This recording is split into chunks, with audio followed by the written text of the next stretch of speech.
Podium లేకపోతే కొంచెం మాట్లాడడం కష్టం నాకు. అంటే ఎలా ఉందంటే నగ్నంగా ఉన్నట్టుంది పోడియం లేకపోతే.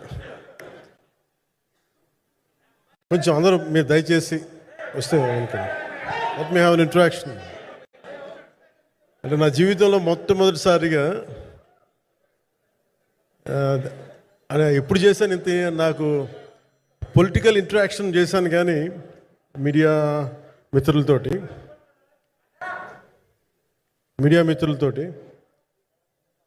సినిమా పరంగా నేను ఎప్పుడు ఆలోచించలేదు, ఎప్పుడు నాకు చేయలేదు. మొదటిసారి నేను ఎప్పుడు కొంచెం మొహాట పడతాను మాట్లాడటానికి సినిమాకి సంబంధించినంత వరకు. ఇక్కడ సినిమాని ఎలా ప్రమోట్ చేసుకోవాలో నాకు తెలియదు.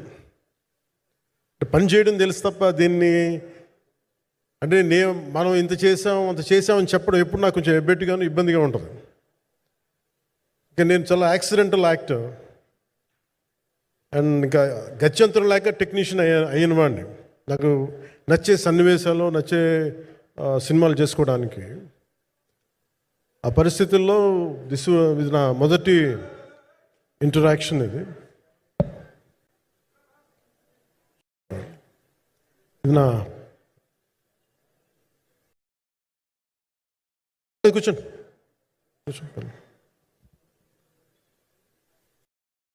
రథం గారు వస్తారా? ఇదంతా చేయడానికి, మీడియా మాట్లాడడానికి ఇదేదో నాకు పొగరు అహంకారం ఏం కాదు. సినిమా గురించి నాకు చెప్పుకోవడం ఎబ్బెట్టుకోవడం, ఏం మాట్లాడాలో తెలియక, చెప్తే ఎక్కువైపోద్దా చెప్తే తక్కువ అయిపోద్దా అని. కానీ ఈ పర్టికులర్ ప్రెస్ మీట్ ఎందుకు పెట్టానంటే రత్నం గారి కోసం పెట్టాను. అంటే సినిమా బతకాలి అంటే ఈవినింగ్ ఆడియో ఫంక్షన్ పెట్టుకొని మళ్ళీ ప్రెస్ మీట్ దేనికంటే మళ్ళీ నాకు మీతో ఇంటరాక్ట్ అయ్యే అవసరం, ఫంక్షన్ తర్వాత ఉండకపోవచ్చేమో అని చెప్పేసి అదొకటి మేజర్ ఒక ఇది కన్సర్న్. అదొకటి. అంటే రత్నం గారు అంటే ఈవినింగ్ చెప్దాం అనుకున్నా, బట్ స్టిల్ ఇప్పుడే చెప్పేస్తున్నాను ఈ మాట. త్రివిక్రమ్ గారు రాసిన ఒక డైలాగు అజ్ఞాతవాసిలో, ఒక చిన్నపాటి సౌకర్యం కోసం, ఇక్కడ మీరు కూర్చున్న ఒక చిన్నపాటి కుర్చీ కోసం ఒక యుద్ధమే చేయాల్సి వస్తుంది. అలాంటిది ఒక సినిమాని చేయడం అంటే ఎన్నిసార్లు మినీ యుద్ధాలు చేయాలి, ఆర్థికంగా కావచ్చు, క్రియేటివ్గా కావచ్చు, వీటన్నిటికీ సంబంధించి. అలాంటిది నేను ఎప్పుడు కూడా సినిమాల్లోకి రాకముందు రత్నం గారు లాంటి వ్యక్తి నా ప్రొడ్యూసర్ అయితే బాగుండు అనుకున్నాను. భారతదేశానికి పాన్ ఇండియా సినిమాని, ముఖ్యంగా రీజనల్ సినిమాని జాతీయ స్థాయిలో తీసుకెళ్ళిన వ్యక్తి ఆయన. తమిళ సినిమాని చాలా ఛాలెంజింగ్ తెలుగులో డబ్ చేసి దాన్ని స్ట్రైట్ సినిమాలతో సమానంగా ఆడేంత సత్తా చూపించిన వ్యక్తి. Film industry creative ability, creative potentiality పెంచిన వ్యక్తి. ఈ సినిమా చాలా ఒడిదుడుకులు ఎదుర్కొంది, 2 కరోనా పరిస్థితులు ఎదుర్కొంది. అన్నిటికీ మధ్యలో సినిమా మన క్రియేటివ్గా కొంత ఇబ్బంది ఎదుర్కొంది. అల్టిమేట్ ఆబ్జెక్టివ్ సినిమా బాగా రావాలని, నేను ఎప్పుడు ఏం చేసినా సినిమా బాగా రావాలనుకుంటాను. సినిమా ప్రత్యేకించి ఆయన తపన చూసి నేను ముఖ్యంగా పొలిటికల్ ప్రాసెస్కి వెళ్ళిపోయిన తర్వాత, పాలిటిక్స్కి వెళ్ళిపోయిన తర్వాత, ఎలక్షన్ అని వీటికి దూరమై క్రియేటివ్ పార్టీకి దూరం అయిపోయిన తర్వాత, పాలిటిక్స్ నా ప్రైమరీ ఫోకస్ అయిపోయిన తర్వాత, మళ్ళీ దృష్టి పెట్టి సినిమా కావాలి మీరు చెయ్యాలని చెప్పి నా దగ్గరికి వచ్చి కోరుకున్నప్పుడు నేను ఎంత బెస్ట్ ఇవ్వగలను ఆ సినిమాకి అంత ఇచ్చాను. నేను అంటే నా బెస్ట్ ఇచ్చాను. అంటే నేను అంటే అన్నిటికంటే కూడా నేను ఇవ్వలేనిది టైం ఇవ్వలేను నేను. కానీ అలాంటి పరిస్థితుల్లో ఒక క్లైమాక్స్కి దాదాపు 57 రోజులు షూట్ చేయాల్సి వచ్చింది. మండు టెండ బాగా, ఇట్స్ కైండ్ ఆఫ్ మిడ్ మే అంటే చాలా పిచ్చి ఎండ అన్నమాట. అలాంటి ఎండల్లో చాలా కాలం తర్వాత నాకు మార్షల్ ఆర్ట్స్, నేను ఎప్పుడో నేర్చుకున్న మార్షల్ ఆర్ట్స్, ఒక ఎస్క్రీమా కానీ, ఊషు కానీ, నేను నేర్చుకున్న సెల్ఫ్ డిఫెన్స్ టెక్నిక్స్ కానీ, యుఎస్లో నేను ఒక వర్క్షాప్ చేసిన జీత్ కండు ఇవి కానీ ఇవన్నీ ఈ సినిమాకి నాకు పనికి వచ్చినాయి. నాకు ఇవన్నీ వీళ్ళతో డిఫరెంట్ కొరియోగ్రాఫర్స్తో కూర్చొని ప్రత్యేకించి క్లైమాక్స్ పార్ట్ ఇది అందరికీ ఇన్స్పైర్ చేసింది. మన స్థూలంగా చెప్పాలి అంటే, ఒక క్లుప్తంగా చెప్పాలి అంటే, ఈ సినిమాకి ఇదే ఆయువు పట్టింది. ఈ ఫస్ట్ పార్ట్కి ఎక్కడో కొల్లూరు నుంచి మన కృష్ణానది తీరం కొల్లూరు, విజయవాడ సమీపంలో ఉన్న కొల్లూరు ప్రాంతం నుంచి దొరికిన ఒక కోహినూరు వజ్రం నుంచి అది ఎటు మన గోల్కొండ రాజుల దాకా వచ్చింది, మన హైదరాబాద్ సుల్తాన్ల దాకా ఎలా వచ్చింది, దీని ట్రావెల్ ఇటు వెళ్ళింది. ఇవన్నీ జరిగినప్పుడు దీని నేపథ్యంలో జరిగే కథ ఇది. ముఖ్యంగా ఈ ఫౌండేషనల్ వర్క్ చేసిన వ్యక్తి క్రిష్ జాగర్లమూడి గారు చాలా హై కాన్సెప్ట్తో పట్టుకొచ్చారు దీన్ని. ఆయనను రత్నం గారు నా దగ్గరికి వచ్చినప్పుడు చాలా బాగా నచ్చి వెంటనే చేశాను. చేసిన తర్వాత ఒక్కొక్కటి కరోనా నిజంగా ఇంపాక్ట్ వచ్చింది. అంటే ఎలా ఉండదంటే, ఎంత హార్డ్గా ఉండదంటే ఇండస్ట్రీ, అది ఎవరిని తప్పు పట్టలేము. ఒకప్పుడు ఆయన వెంట చుట్టిన నిర్మాతలు, ఆయన వెంట తిరిగిన డిస్ట్రిబ్యూటర్స్, హీరోస్, అందరికి అలాంటి వాళ్ళకి ఒక నిర్మాతగా ఆయన తపన పడుతుంటే నాకు అంటే ఆయన కోసం ఖుషి తీస్తున్నప్పుడు కానీ ఆయనతోటి ఎంత సౌకర్యం ఇచ్చారంటే, అసలు మాకు 1 month ముందు ప్రీ ప్రొడక్షన్ అయిపోయి నాకు అంత సౌకర్యాన్ని ఇచ్చారు. నేను కంపోజ్ చేసిన యాక్షన్ సీక్వెన్సెస్ కానీ ఫైట్స్ కానీ ఖుషీకి నాకు ఆల్రెడీ ఒక 1 month 1.5 month థియేటర్ నాకు ఇచ్చేసి, మన సురేష్ ఎఫెక్ట్స్ థియేటర్ మొత్తం ఇచ్చి నాకు అంత లగ్జరీ ఇచ్చిన వ్యక్తి ఆయన నలిగిపోతుంటే నాకు నిజంగా చాలా బాధేస్తుంది. ఒకసారి it is not about money, it's not about success, it's about standing by hmm you trust, who stood for the people, who stood for the industry. నాకు ఎందుకు ఇది మీతో పంచుకోవాలనిపించింది. సినిమా ఎంత విజయం ఇది నాకు నిజంగా తెలియదు, ఎందుకంటే నేను ఇట్లా అనుకోవచ్చు, ఇంకోలా కానీ ఒక్కటి మటుకు చాలా సిన్సియర్గా చెప్పగలను. Krish came out with very good concept, చాలా హై కాన్సెప్ట్ పట్టుకొచ్చారు. కొంత వ్యక్తిగత కారణాలు, కొన్ని ప్రొఫెషనల్ కారణాలు ఆయన ప్రాజెక్టుకి బయటికి వెళ్ళినా కానీ దీన్ని ఫౌండేషనల్ వర్క్ చేసిన క్రిష్ గారికి మనస్ఫూర్తిగా నా హృదయపూర్వక ధన్యవాదాలు తెలియజేస్తాను మా అందరి తరఫున. అలాగే తర్వాత స్టెప్ ఇన్ అయ్యింది మన జ్యోతి కృష్ణ గారు. ఖుషి సినిమా చేస్తున్నప్పుడు అప్పుడే లండన్ ఈ ఫిల్మ్ మేకింగ్ కోర్స్ చేసి మన డైరెక్షన్లో ఇన్స్టిట్యూట్ అంతేనా డైరెక్షన్ కదా, ఫిల్మ్ మేకింగ్ కోర్స్ చేసి అప్పుడే గ్రాడ్యుయేట్ అయ్యి వచ్చి అప్పటి నుంచి ఉన్నప్పుడు బట్ యాక్చువల్ తనతో మాట్లాడుతుంటే మోస్ట్ సెన్సిబుల్ డైరెక్టర్ అనిపించారు. ఈ ఒక టైంలో ఏమనిపించిందంటే, బయట ఉన్న మాటలు కానీ అసలు సినిమా వస్తుందా లేదా బయటికి అని ఉండేది. కానీ మాకు ఎప్పటికప్పుడు నీరసం పడిపోయినప్పుడల్లా నాకు నీరసం వచ్చేసేది. సినిమా అవుద్దా అవ్వదా అనుకున్నప్పుడల్లా దీనికి ప్రాణవాయువునిచ్చిన వ్యక్తి కీరవాణి గారు. ప్రతిసారి వర్క్ చేసి నేను, ఎందుకంటే సినిమా చివరి దాకా నేను నమ్మను ఎప్పుడు. నేను ఒక సినిమాని నేనేం నమ్ముతాను, చిన్నప్పటి నుంచి వెరీ ఫార్మేటివ్ ఇయర్స్లో నుంచి కూడా ఒక మంచి సినిమా గురించి నేను మాట్లాడక్కర్లా, రిలీజ్ అయితే బాగలేకపోతే ఎలాగ మాట్లాడక్కర్లా. అందుకే నేను ఎప్పుడు సినిమా క్వాలిటీ మీద దృష్టి పెడతాను తప్ప ఇంక మిగతా వాటి మీద మాట్లాడను. అందుకే నాకు ఎప్పుడు ఈ మాట్లాడటం అనే దాని మీద ఎప్పుడు దృష్టి పెట్టలేం. కానీ ఫస్ట్ టైం ఈ సినిమాకి చాలా అవసరం అనిపించింది. ఎందుకంటే ఒక నిర్మాతలు కనుమరుగవుతున్న ఈ సమయంలో ఒక బలమైన సినిమా తీసి ఒడిదుడుకుల్ని తట్టుకోగలిగి ఒక నిర్మాత కనుమరుగవ్వకూడదు. ఆయన పక్కన ఏది ఉండాలని, అండగా ఉండాలని చెప్పేసి నేను అన్నీ వదిలి, ఇంత బిజీ షెడ్యూల్స్ అన్నీ వదిలేసి, ఒకవైపు నన్ను నా ప్రత్యర్థులు తిడుతున్నా కానీ, సినిమాలకి వెళ్ళిపోయిన తిడుతున్నా కానీ, ఇదేంటంటే నాకు అన్నం పెట్టింది ఇది నాకు నా సినిమా పరిశ్రమ. అంటే ఇక్కడున్న మిత్రులందరూ కూడా చాలామందికి నేను ఇండివిజువల్ ఇంటర్వ్యూస్ ఇచ్చాను. నేను చాలాసార్లు నాగేంద్ర కానీ మీరు కానీ చాలామందికి, వీళ్ళందరూ చాలామందికి నేను వ్యక్తిగతంగా తెలుసు. కాకపోతే నాకు సినిమా అంటే నేను సినిమా గురించి ఎక్కువ చెప్పలేక ఎక్కువ మాట్లాడలేను. కానీ బట్ నాకు నిజంగా సినిమా మీద అపారమైన గౌరవం, సినిమా మీద అపారమైన ఆసక్తి, నాకు ప్రాణవాయువు అది. Story telling is a necessity for all each and every individual. So cinema అది మనకి కల్పిస్తుంది, సినిమా మనకి అలాంటి. కానీ ఈ సినిమా ప్రత్యేకించి చాలా ఛాలెంజింగ్ సర్కమ్స్టాన్సెస్లో, చాలా ఒడిదుడుకుల్లో, యాడ్వర్స్ కండిషన్స్లో కూడా మనస్ఫూర్తిగా దీన్ని ముందుకు తీసుకెళ్ళి, ఆర్థిక ఇబ్బందులు ఎన్ని వచ్చినా కానీ, అంటే నాకు పొలిటికల్గా పేరుండొచ్చు, దేశవ్యాప్తంగా నేను తెలిసి ఉండొచ్చేమో, కానీ సినిమా పరంగా వచ్చేటప్పుడు నేను చాలా హీరోస్తో కంపేర్ చేస్తే వెరీ వాళ్ళందరికంటే చాలా తక్కువ నేను. సో దానికి ఉండే ఇబ్బందులు దానికి ఉంటాయి. మిగతా వాళ్ళకి బిజినెస్ అయినందుకు నాకు బిజినెస్ అవ్వదు, వాళ్ళకు వచ్చినందుకు నాకు రాకపోవచ్చు. ఎందుకంటే నా దృష్టి, నా కాంపిటేటివ్నెస్ ఎప్పుడు నేను సినిమాల మీద పెట్టలేదు. నేను ఇప్పుడు సొసైటీ పొలిటికల్ ప్రాసెస్ పెట్టాను, కానీ ఎప్పుడు సినిమా మీద నేను ఎంత ఉండాలనేది నేను ఎప్పుడు పెట్టలేదు. నేను ఎప్పుడు చాలాసార్లు మన నాగేంద్ర కానీ మిగతా మన సూపర్ హిట్ మన కీర్తిశేషులు బిఆర్ రాజు గారు చనిపోయారు, ఇంటర్వ్యూస్లో కూడా ఉంటుంది. ఈ చిత్ర పరిశ్రమ చాలామంది హీరోస్ ఉంటారు, వాళ్ళలో నేను వన్ ఆఫ్ ది హీరో అంతే. నాది ఒక సంవత్సరంలో ఒక ఫ్రైడే, ఒక థర్స్డే రిలీజ్ అవుతుంది అంతే, అంతకుమించి తప్ప ఇది అందరి పరిశ్రమ, అందరూ రావాలి అలాంటిది నేను కోరుకునేవాడిని నేను.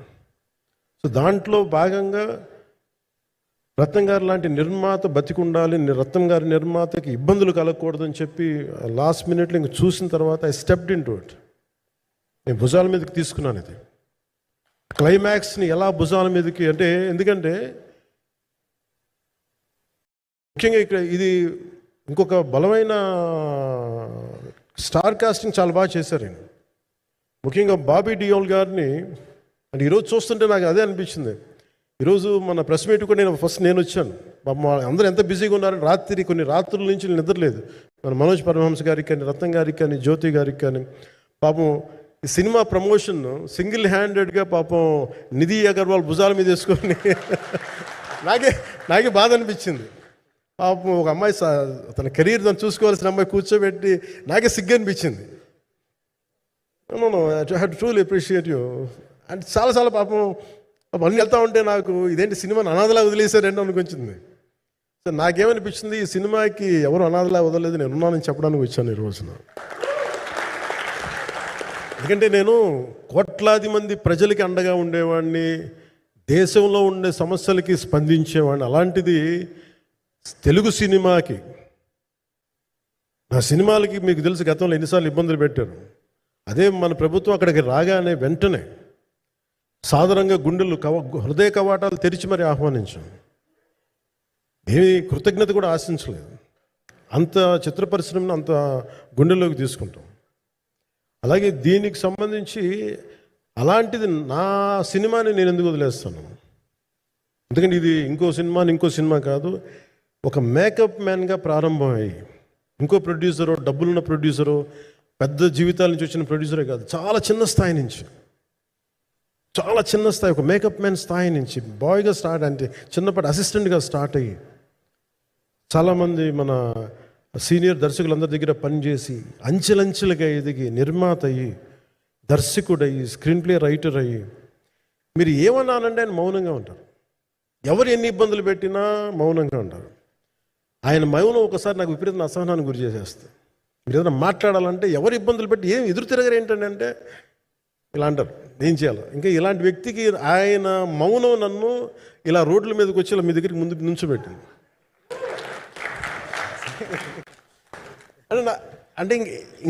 అంటే ఆయన ఏంటంటే చెప్తారు, ఆయన మౌనం అంటే రమణ మహర్షి నుంచి బాగా నేర్చుకున్నట్టున్నారు. మౌనం అన్నిటికీ సమాధానం. సో నాకు మనస్ఫూర్తిగా ఈ స్టార్ కాస్టింగ్ ఒకటి, అంటే నాకు చిత్ర పరిశ్రమ మీద ఎందుకు ఇంత గౌరవం అంటే, మనం అందరం కులాల మీద, మతాల మీద, ప్రాంతాల మీద, భాషల మీద కొట్టుకుంటూ ఉంటాం. But any film industry take in this world, especially Indian film industry, దీనికి there is no caste discrimination, there is no region discrimination, there is no religion discrimination, nothing. It's purely your creative potentiality, purely your creative ability. నువ్వు చిరంజీవి గారి తమ్ముడు కావచ్చు, చిరంజీవి గారి కొడుకు కావచ్చు, లేదంటే ఇంకొకళ్ళు అబ్బాయి కావచ్చు, మేనల్లుడు కావచ్చు, ఇట్ డజంట్ మ్యాటర్. నీకు టాలెంట్ లేకపోతే నువ్వు నిలబడలేవు, నీకు సత్తా లేకపోతే నువ్వు ఇక్కడ ఉండలేవు. అది నా కొడుకైనా సరే. ఇట్ ఆల్ డిపెండ్స్ నీకు ఎంత టెనాసిటీ ఉంది, ఎంత పర్సీవరెన్స్ ఉంది, ఎంత నిలబెట్టుకోగలవు, ఎంత నిలదొక్కుకోగలవు, ప్రతికూలతలు ఎంత బలంగా నిలబడగలవు. ఒక నిర్మాత సినిమా తీయడం అంటే ఒక యజ్ఞం చేయడం లాంటిది. తిట్లు తినాలి, ఇబ్బందులు పడాలి, అన్నీ పడిన తర్వాత ఫైనల్ డబ్బులు మిగిలితే కూడా తెలియదు. ఇలాంటి పరిస్థితుల్లో నాకేమనిపించిందంటే ఈయన పడ్డ కష్టం చెప్పాలనిపించింది ఈ రోజున.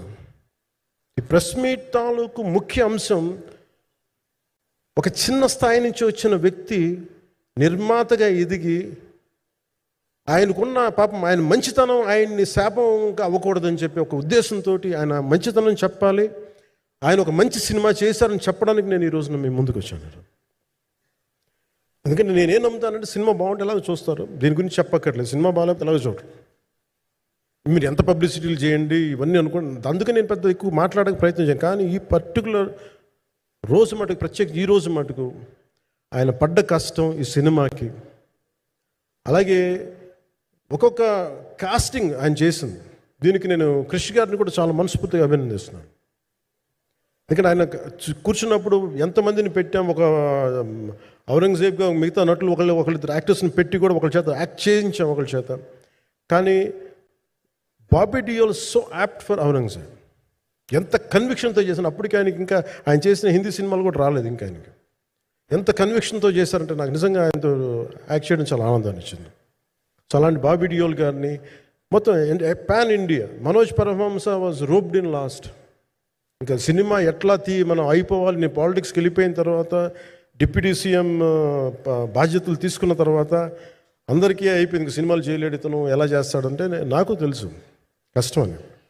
నేను ఎలా చేశాను ఈ సినిమా అంటే పొద్దున్న 2 గంటలు చేసామండి, బ్రేక్ఫాస్ట్ టైము, లేదంటే నా ఎక్సర్సైజ్ టైంని కొంచెం మిడ్ నైట్గో లేదంటే ఎర్లీ మార్నింగ్ 4 గంటలు పెట్టుకొని ఆ 2 గంటలు ఏమి దొరుకుద్దో ఆ 2 గంటలు ఇస్తే జ్యోతి, మనోజ్ గారు, మన రత్నం గారు వీళ్ళు కూర్చొని ప్లాన్ చేసి, అది కూడా నా ఆఫీస్కి, నా పార్టీ ఆఫీస్కి కూతవేటు దూరంలో ఉన్న ఒక మా స్నేహితులు ఒక వాళ్ళ గోడౌన్ ఉంటే అక్కడ కూర్చొని షూట్ చేసాం.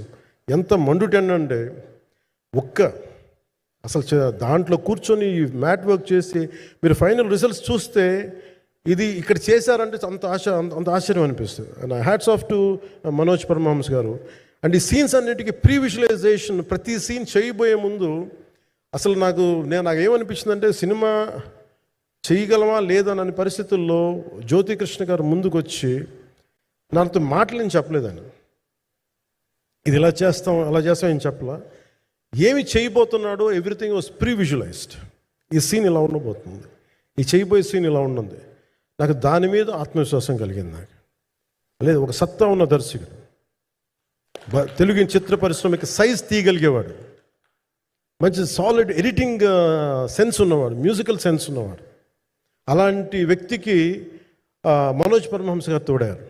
వీళ్ళిద్దరు కాంబినేషన్లో రత్నం గారి అనుభవంతో ఈ రోజున ఒక మంచి ప్రోడక్ట్ అయితే తీసుకొచ్చాం. ఇది ఎలా ఉంటుంది, ఎలా ఉండబోతుంది, ఎంత హిట్ అవుతుంది అనేది ఇది సంపూర్ణంగా ప్రజల చేతిలోనే ఉంటుంది. అది ఏ స్థాయిలో ఇది ఉంటుంది అనేది అది ప్రజలు చెప్పాల్సింది తప్ప ఇది నేను చెప్పుకునేది కాదు. బట్ నా వరకు నేను ప్రత్యేకించి నేను వ్యక్తిగతంగా చేసింది ఈ సినిమాకి అపార్ట్ ఫ్రమ్ యాక్టింగ్ కాంట్రిబ్యూషన్, నేను ఏ సినిమా చేసినా ప్రతి సన్నివేశంలోనూ ప్రతి సాంగ్ అండ్ డాన్స్లో కూడా కొన్నిసార్లు నేను చేయలేక, నేను ఒక రిలక్టెంట్ యాక్టర్లో ఎలాగో టెక్నీషియన్గా కూడా నాకేంటంటే సుస్వాగతం సినిమాలో నన్ను తీసుకెళ్ళి వైజాగ్లో బస్సు మీద ఎక్కించి డ్యాన్స్ చేయమన్నారు. చచ్చిపోయాను డ్యాన్స్ చేయలేక.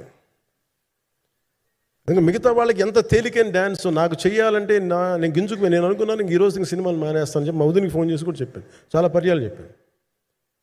అలాంటి అందుకని నాకేంటంటే సాంగ్ అండ్ డ్యాన్స్ కూడా నేను ఎలా చేయగలను దానికి అనుకోగా నేను ఎత్తుక్కుంటాను.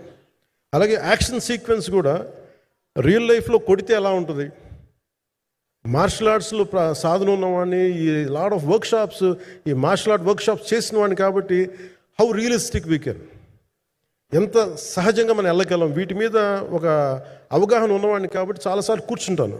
కానీ ప్రత్యేకించి ఈ 20 minutes లాస్ట్ సీక్వెన్స్ ఇది 2 partsగా ఎలా అయింది అంటే ఒరిజినల్ థాట్ క్రిష్ గారి దగ్గర నుంచి వచ్చినప్పుడు ఇట్ వాస్ క్వైట్ లాంగ్. ఒక ఈ సినిమా ఒక పాటలో అవుద్దని అనేవాడు మొదటి నుంచి. బట్ లేటర్ వాళ్ళు డిసైడ్ చేసుకొని ఒక టైంలో ఇది అవ్వదు, we want make it as 2 parts అనుకున్నప్పుడు ఎక్కడికి వచ్చి ఆగిందంటే ఈ ఈ క్లైమాక్స్ దగ్గరికి వచ్చి ఆగింది ఫస్ట్ పార్ట్. సో చెప్తున్నప్పుడు నాకేమనిపించిందంటే how else we can take it, how else we can scale it up. So దానికి నేను కూర్చొని నాకున్న ఈ మార్షల్ ఆర్ట్స్ కానీ బేసిక్ యాక్షన్ కొరియోగ్రఫీ నా ప్యాషన్ కాబట్టి ఈ పర్టికులర్ డ్రామా, ఈ పర్టికులర్ దాంట్లో ఏంటంటే మొఘల్ టైమ్స్లో ప్రతి ఒక సగటు భారతీయుడు అనుభవించిన బాధ అది. ఒక యావరేజ్ సగటు భారతీయుడు మొఘల్ కాలంలో అనుభవించిన ఒక ఒక ఒక సిచ్యువేషన్. ఆ సిచ్యువేషన్ హీరోకి సంబంధం ఉన్నది, కానీ how he gets entangled, how he gets involved in it, that is the outcome, that has been captured. So దీన్ని ఒక 57 days మేము చేయగలిగామంటే, ఆ రోజు నాకు కనుక మన జ్యోతి గారు ఉండుంటే పక్కన, maybe I would done it in at least ఒక 50% ఆఫ్ ఇట్. ఎందుకంటే నేను చెప్పింది అలా చేయగలరు ఇవన్నీ కూర్చోబెట్టి వీ డిడ్ అవర్ బెస్ట్. అంటే నేనేమనుకున్నాను అంటే క్లైమాక్స్ చేసేటప్పుడు ఇంక నేను తర్వాత సినిమాలు చేస్తానో కూడా లేదో నాకు తెలియదు, కానీ నాకు ఇష్టమైన నిర్మాత, తెలుగు చిత్ర పరిశ్రమకి నిజంగా ఒక అండగా ఉన్న నిర్మాత, I want give my best to him. నేను అందుకని ఆంధ్రప్రదేశ్ ప్రభుత్వానికి కూడా మన ముఖ్యమంత్రి గారికి కూడా తెలియజేశాను, ఈయన్ని ఫిల్మ్ డెవలప్మెంట్ కార్పొరేషన్కి చైర్మన్ నేను ప్రతిపాదించాను. అంటే నాకేంటంటే I don't want it to be a political, ఆయన నా నిర్మాతని కాదు, ఈయన అందరు హీరోలతో తీశారు, ఈయన పాన్ ఇండియాలో ప్రతి ఒక్కరు తెలిసి ఈయనంటే. ఇలాంటి వ్యక్తి ఉంటే మన తెలుగు చిత్ర పరిశ్రమకి బాగుంటుంది. అలాగే ప్రత్యేకించి తెలుగు చిత్ర పరిశ్రమ అనేది నాకు ఈ టాలీవుడ్ అనే పదాలు నాకు వాడటం నాకు ఇష్టం ఉండదు. Bollywood, Tollywood, Kollywood, Mollywood, why should we ape Hollywood? We have a greater story narrative ability మన దగ్గర ఉంది. We have a greater story telling ability. We don't have to ape Hollywood. We take the best practices of Hollywood, but not necessarily the name of Hollywood. వాళ్ళకున్న professionalism మనం నేర్చుకోవాలి, వాళ్ళకున్న commitment నేర్చుకోవాలి, వాళ్ళకున్న production designing ability మనం తీసుకురాగలగాలి. So ఇవన్నీ నేను నా పరిధిలో ఈ రోజున ఆంధ్రప్రదేశ్ ప్రభుత్వంలో ప్రత్యేకించి ఈ శాఖ నా పరిధిలో ఉంది కాబట్టి దానికి ఆయన పేరు ప్రతిపాదించిన నా ఉద్దేశం ఏంటంటే, తెలుగు చిత్ర పరిశ్రమ తెలంగాణలో ఉన్న, కర్ణాటకలో ఉన్న, చెన్నైలో ఉన్న ఏదైనా సరే తెలుగు చిత్ర పరిశ్రమ, భారతీయ చిత్ర పరిశ్రమకి చాలా మంచి జరగాలి, ఇలాంటి వ్యక్తి ద్వారా ఏదైనా చేద్దామని ఒక ఉద్దేశంతో ఆయన పేరు ప్రతిపాదించాను. భవిష్యత్తులో ఆయన అవుతారని మనస్ఫూర్తిగా నేను ఆశిస్తున్నాను. అందుకని అన్నీ నా చేతిలో ఉండవు కదా, అందుకని చెప్తాను. ఇఫ్ అండ్ బట్ చెప్పాలి కదా. సో ప్రత్యేకించి మీ అందరికీ నా హృదయపూర్వక ధన్యవాదాలు తెలుపుకుంటూ నెక్స్ట్ 2-3 daysలో I'll try to give as many interviews as I can. Nidhi, I'm grateful to you.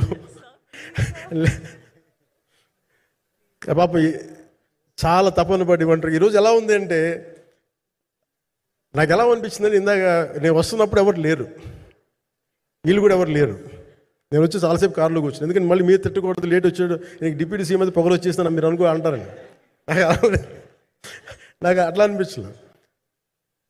నాకు ఫస్ట్ టైం ఎందుకు మీడియా నాకు ఎందుకు అలవాటు పోయిందంటే, నేను వచ్చిన కొత్తల్లో ఈ జ్యోతి చిత్ర సితార పేపర్స్ ఉన్నాయి, ఎవరో ఫోటోస్ వేయమంటే this guy is not saleable, ఇంకా అవసరం లేదు అంటే నా ఫోటోలు వేసేవాళ్ళు కాదు. సో నాకేమనిపించింది, సరే ఇంక నేను మన ఈయన కాడికి నేను ఏమి అంటున్నాను నాకు తెలియదు అని చెప్పేసి మా నిర్మాతలు కూడా ఉండేవాళ్ళు కాదు. సో నాకు పబ్లిసిటీ లేకుండా సినిమాలు రిలీజ్ అవ్వడం అలవాటు అయిపోయింది నాకు. సో అదే ప్రాక్టీస్ అయిపోయింది నాకు, అంతే. మళ్ళీ కూర్చోబెట్టి మీరు ఏం మాట్లాడతారు, మళ్ళీ అది ఇటు తిరిగి వస్తుందని చెప్పేసి మిగతా అంత నాట్ టాకెటివ్. మీరు సినిమా పొలిటికల్ ప్రాసెస్కి వచ్చేటప్పుడు నేను ఏదైనా మాట్లాడగలను, కానీ సినిమా వచ్చేటప్పటికి చాలా చాలా ఒత్తిడి తీసుకోవాల్సి వస్తుంది. అంటే ఎంత కథ చెప్పాలి, ఎంత కథ చెప్పకూడదు, ఈ మాట అద్భుతంగా ఉందంటే ఏం అద్భుతంగా ఉందని మళ్ళీ తిడతారు, తర్వాత 100 ఆలోచనలతోటి స్లో డౌన్ అయిపోతాను. బట్ కానీ నాకు మనస్ఫూర్తిగా ఈ సినిమా ఐ హోప్ వచ్చిన ప్రతి ప్రేక్షకులందరికీ కూడా ఒక మంచి అనుభూతిని ఇస్తాను నేను మనస్ఫూర్తిగా నేను నమ్ముతున్నాను. ఖచ్చితంగా అలాంటి అనుభూతిని ఇస్తుంది. మీరు థియేటర్లోంచి బయటికి వెళ్ళేటప్పుడు మటుకు విల్ గో విత్ ఒక ఎనర్జెటిక్ ఫీల్తో వెళ్తాయి, అంతవరకు అయితే చెప్పగలను నేను. ఎందుకంటే నేనే నమ్ముతాను, సినిమాకి వెళ్ళేటప్పుడు సినిమా ఒక స్టోరీ చెప్పినప్పుడు నా జీవితంలో చిన్నపాటి ప్రభావితం చూపించాలి. అలాంటి ప్రభావం, అలాంటి ఎనర్జీ ఇచ్చే సినిమా అవుతుందని మనస్ఫూర్తిగా నేను ఆశిస్తూ మీ అందరికీ ప్రత్యేకించి మీ అందరికీ పేరు పేరున ధన్యవాదాలు తెలియజేస్తున్నాను. ఇంకా మాట్లాడాలని ఉంది కానీ సాయంత్రం ఈవెంట్ ఉంది కాబట్టి. సో ఇంకొక మారు నేను చెప్తాను ఎందుకు ఈ పర్టికులర్ ప్రెస్ మీట్ అంటే, I want to tell you, I'm grateful to each one of you. I'm grateful to you. Thank you for standing by us. Thank you very much.